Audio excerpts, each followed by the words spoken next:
Ya, sudah selesai melaksanakan pemeriksaan tadi di unit Lantas ya.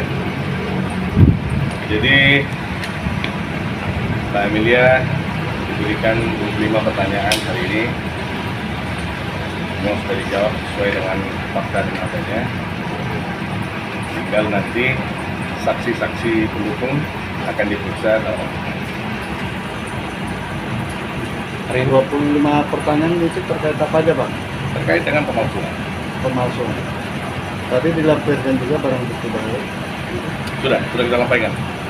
Akte cerai, bukti bahwasannya Mbak ini nggak pernah tinggal di apartemen itu, dan bukti KTP, surat domisili wilayah di sana, sudah kita lampirkan lah semua bukti terkait.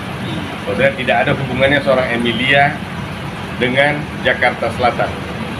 Apalagi apartemen yang disebut, Emilia tidak pernah tinggal di apartemen itu. Ini kan terkait pemalsuan data ya, atau Ya. dokumen. Mungkin pasalnya sendiri dan ancamannya berapa, Bang? Itu pasal 242 ya. Ancaman hukuman maksimal itu 7 tahun penjara. Untuk Nah, kehadiran Mbak Fendi sendiri apakah juga dimintai keterangan sebagai saksi? Tidak, Feni tidak dimintai keterangan sebagai saksi. Kita nggak pengen ngada-ngada di sini. Feni juga tidak ada kaitannya di dalam laporan ini. Cuma Feni datang untuk membackup moral Mbak Emilia. Emilia mungkin perasaannya setelah dimintai keterangan gitu, artinya kan proses hukum berjalan, apakah ada lega atau seperti apa? Mudah-mudahan apa ya, bisa diadili gitu, bersikap adil kayak gitu. Itu aja, karena saya merasa sudah dirugikan gitu. Berarti ada yang dirugikan apa aja, Mbak? Terkait dokumen-dokumen itu. Apa yang dirugikan, Mbak? Apa Mbak? Ngomong aja. Ya, secara moral, mental, materi semua saya kena, karena saya juga dijelek-jelekan di media sosial waktu itu. Di mana? Di media sosial saya dijelek-jelekan. Ini apa Pak? Dijelek-jelekan Mbak, kalau boleh tahu Mbak? Ya banyak, katanya apa? Saya sudah tua, nikah dipaksa, ini itu udah banyak dokumen. Itu aja, sampai situ aja. Kalau materi sendiri, Mbak?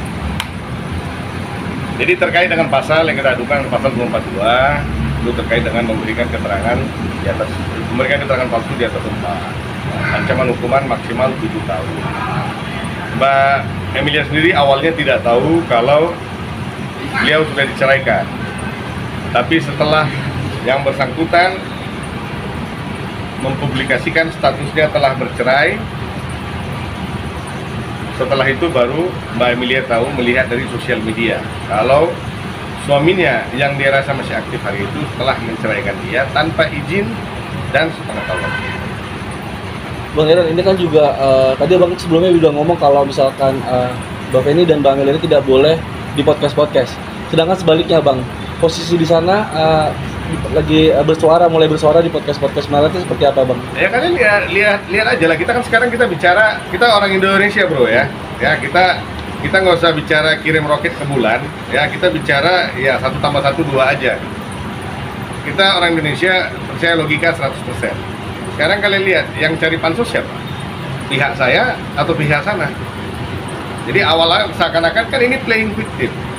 Lelaki sejati tidak akan bermain seperti ini. Kan kasarnya gitu. Lelaki sejati tidak akan playing victim. Kita dari awal ya, di posisi kita, kalau saya bersuaranya agak maksimal, saya di posisi korban. Dan saya mendampingi lebih dari 1 korban. Dan korbannya dua-dua adalah wanita.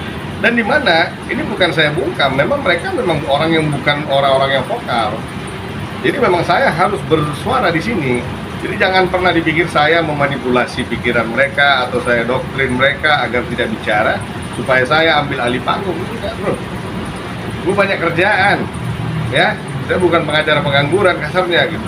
Kalau gue nggak tahu kalau yang di sana-sana ya. Kita time padat loh, gue bilang. Ini memang benar-benar gue bilang saya bukan cari duit di sini. Saya benar-benar mencari keadilan untuk mereka.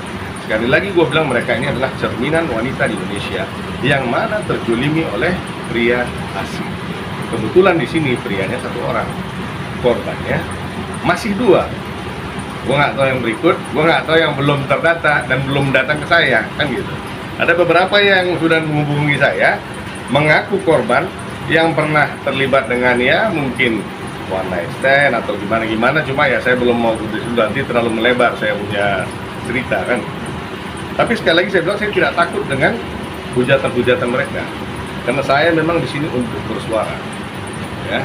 Dan saya tidak mau bilang itu dengan speak up. Saya di sini fungsinya bersuara. Kenapa? Kalau saya bungkam, kalau saya pun tidak bersuara, siapa yang tahu apa yang terjadi dengan dua wanita ini? Ya. Jadi ini bukan klien dan asisten atau asisten dan klien, enggak. Jadi ini juga bukan temannya klien, dua-dua klien saya.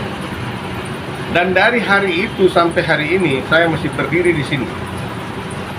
Kalian lihat di sana. Macam mana gonta-ganti istri, kayak gitu pengacara pun gonta-ganti ya. Masukin draft gugatan cabut, masukin gugatan salah, masukin gugatan cabut. Nah ini ada lagi sekarang pengacara baru lagi apa? Ngomen-ngomen nih di situ. Kalau saya memang benar, gue dipanggil periksa, ada media, saya bicara. Ini nyata. Nah kalau saya harus bicara, saya di sana pecahkan ya, itu sah-sah saja. Biar dunia tahu, masyarakat Indonesia tahu apa yang terjadi di sini. Karena ini mereka-mereka ini kan sudah habis dijolimi, sudah habis termakan oleh hoax. Jadi kalau dipikirkan tentang bagaimana nanti satu saat anak itu besar akan melihat, anak itu akan melihat ini loh. Sadar nggak sih yang ngomong ini? Kalau memang kau memperjuangkan hak moral, kemerdekaan, pemikiran intelektual daripada anakmu, kau tidak akan buat ini loh.